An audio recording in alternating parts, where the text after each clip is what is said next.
Gi. Na? Magandang araw sa inyong lahat mga ka-Green Thumbs. So for today's video mga ka-Green Thumbs ay paiba naman tayo. So i-share ko pala for today yung lakad namin kasi may nabili na po ako na 5 kambing mga ka-Green Thumbs. So 3 babae at saka 2 lalaki. So yung lalaki mga Green Thumbs ay ready na siya for breeding mga Green Thumbs. And yung isang lalaki ay hindi pa pwede. But sad to say mga Green Thumbs, part of livestock farming na madisgrasya yung mga alaga natin. So, nabali pala yung paa niya, so hindi na siya makakapag-breed mga Green Thumbs for a couple of months. Ang nangyari, itong 2 to ay fertile, sobrang fertile nila. Yung isa ay first day, tapos yung pangalawa is second day na niyang fertile. So, kailangan na niya ng stud service mga Green Thumbs. So wala kaming available na lalaki na makakapag-breed. So pupunta kami sa kilala namin online sa Minglanilla upang makapag-breed kami, ma-upgrade namin yung mga F-series namin na goats mga Green Thumbs. So today pupuntahan natin yung kaibigan natin sa Minglanilla. Let's go! Usa.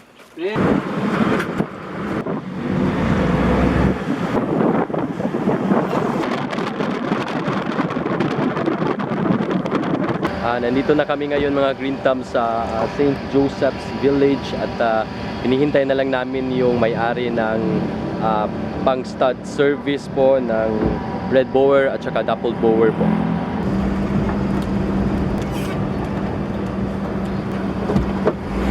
So andito na tayo sa area mga Green Thumbs.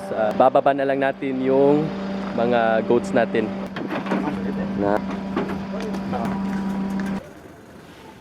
Yan yung papa ko mga Green Thumbs. Ito na pala ang area nila Sir Diamond Bukaw at lahat ng kanilang alagang kambing ay mga full-blooded bower po. Green Thumbs, maliit lang yung place nila dito but na maximize talaga nila.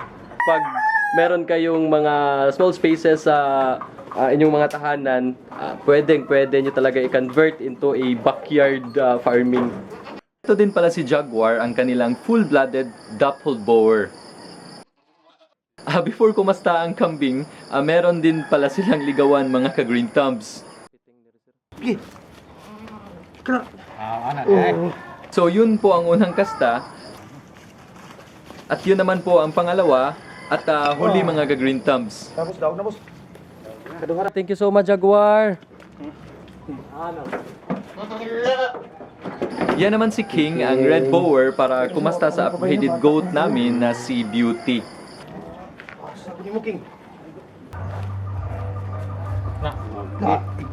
Ito na, tapos na si King mga ka-Green Thumbs.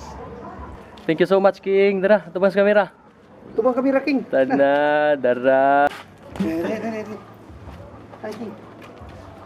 Ayun na mga Green Thumbs. So tapos na. So 2 beses lang pala mga Green Thumbs. So okay na yun. So for stud service pala mga Green Thumbs ay pag hindi naging successful ay pwede pa tayong bumalik at saka libre na po yun mga Green Thumbs. Pag after 21 days malalaman natin kung nabuntis na ba yung mga alaga nating kanding. Kung hindi na sila mag-fertile or kung sa Bisaya pa mga Green Thumbs mamiga. So yun na, buntis na sila. So I am very excited na makita yung anak ni Beauty at saka ni Pretty for Jaguar. Okay. Thank you so much sir. Thank you. Sa first week po pala after nakastahan yung mga upgraded goats ko po ay damo lang po muna ang pinapakain ko at hindi po muna ako nagbibigay ng feeds kasi mainit po sa katawan ang feeds, baka po hindi mabuntis yung mga kambing. At kailangan po talaga na ma-maintain po ang kalinisan ng area nila para maiwasan po magkasakit yung mga buntis nating kambing. Binibigyan ko rin po ng vitamins yung nagbubuntis kahit 2 or 3 times a week po para po maging healthy ang magiging anak nila. So after po pala mailagay yung vitamins ay tsaka ko muna hinahalo yung feeds para matunaw at mapainom na po sa kanila. Yung pagbibigay pala ng feeds mga ka-green thumbs ay pwede ring dry base, pero po sa nakasanayan ko na ay inihalo ko po sa tubig para po hindi po masayang yung inilalagay natin na vitamins o mga gamot sakali pong magkasakit sila. So, ayan na po, 4 months na po silang buntis niyan at expected po sila na mag-labor next month po sa kanilang ika 5 months. So ayan po, sa nakikita po natin mga green thumbs, malaki na po yung dede niya at isa po yan sa mga signs po na malapit na pong manganak yung ating kambing. Ayan na po, ang una pong nag-labor ay si Pretty, yung nakastahan po ng dappled bower na si Jaguar. Kailangan po talaga ng assistance po yung panganganak po kasi malaki po talaga yung anak dahil full blood po yung nakakasta. Kaya? Dra.